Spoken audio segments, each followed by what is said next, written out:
Bonjour, bienvenue à ce autre numéro AMDC Lab Minutes of Learning. Aujourd'hui, nous voulons expliquer un concept statistique très important qui est les cas types. Voilà, cette vidéo s'inscrit dans notre série AMDC Lab Minutes of Learning. Et le but de cette série, c'est de partager certaines informations en quelques minutes sur des concepts de statistiques ou de recherche clés. Donc, nous parlons aujourd'hui de les cas types. Si vous n'êtes pas encore abonné à notre chaîne YouTube, nous vous encourageons à le faire. Cela nous encourage à poster davantage de contenu. Si vous avez des idées, des concepts, par exemple, que vous voulez apprendre en profondeur, ou vous souhaiterez qu'on fasse dans nos Minutes of Learning, nous vous invitons à nous laisser des commentaires ou à nous écrire via email. Notre adresse s'affichera sur l'écran à la fin de cette vidéo. Sur l'explication de l'état type. Dans cette vidéo, comme j'ai dit tantôt, nous explorons les cas types. Donc, c'est un thème statistique dont vous pourrez vous rappeler, pour ceux qui ont fait un peu de statistiques.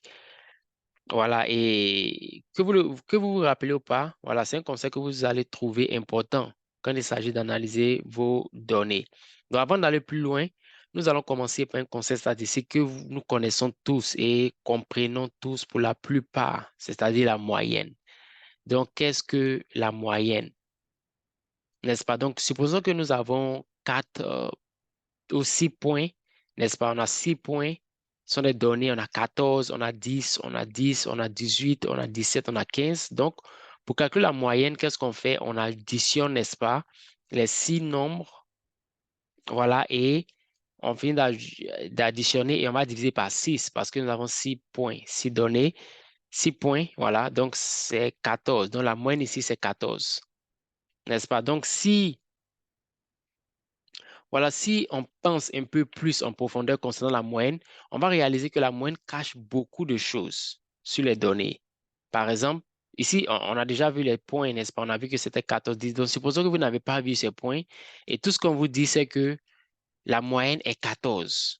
Donc, vous allez voir que, la moyenne est 14, en fait, ça cache beaucoup de choses. Ça cache beaucoup de choses. Parce que on ne sait pas, bon, on sait qu'il y a 6 points, n'est-ce pas? On sait ça, mais on ne sait pas comment est-ce que les points sont répartis, tout ça. Donc, on voit qu'il y a beaucoup d'informations qui manquent. Sachant seulement que nous avons 6 points, que la moyenne est 14, n'est pas suffisant. On peut se poser la question, mais où est le cas type? Donc, pour savoir, pour que vous compreniez, en fait, retenez cette image, en fait. Donc, la moyenne, en fait, nous permet de nous donner un nombre, un chiffre, n'est-ce pas? Donc, la moyenne donne une valeur, n'est-ce pas? Mais cette valeur nous cache beaucoup de choses. Elle peut nous cacher beaucoup de choses, voilà. Donc, mais les cas types, en fait, révèlent ce que la moyenne peut cacher, en fait. Donc, c'est cette image que vous devez avoir, en fait, quand vous pensez à l'écart type. Donc, le cas type est là pour nous révéler, en fait, ce que la moyenne peut cacher. Donc, rapidement, c'est quoi l'écart type? Donc, un écart type, en fait, décrit la façon dont les données sont réparties. C'est la moyenne nous donne, la moyenne nous donne, le standard, la moyenne, n'est-ce pas, pour me répéter, des données. Mais le cas type ici va nous décrire un peu la façon dont les données sont réparties. Autrement dit, les cas types nous décrivent dans quelle mesure les données s'écartent de la moyenne.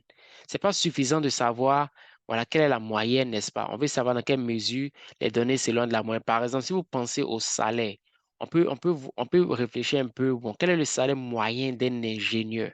On peut dire, par exemple, en Côte d'Ivoire, le salaire moyen d'un ingénieur est de 800 000, n'est-ce pas? Donc, c'est un salaire moyen, n'est-ce pas? Mais comment est-ce que les salaires sont répartis, en fait?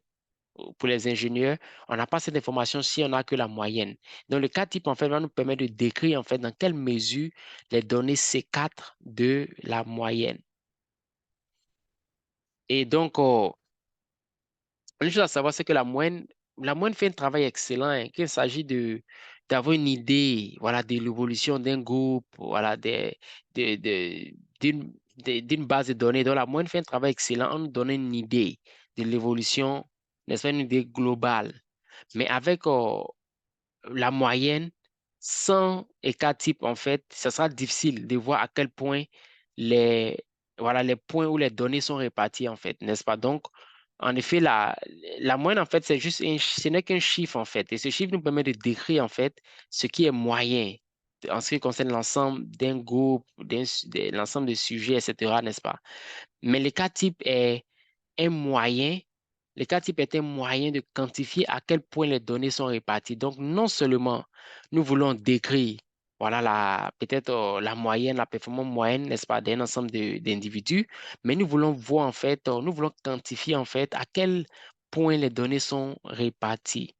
Dans le cas type, également, nous indique en moyenne à quelle distance les données se situent par rapport à la moyenne. Donc, chaque point, en fait, de façon générale, en fait, les cas types vont nous donner un peu à quelle distance les données se situent par rapport à la moyenne.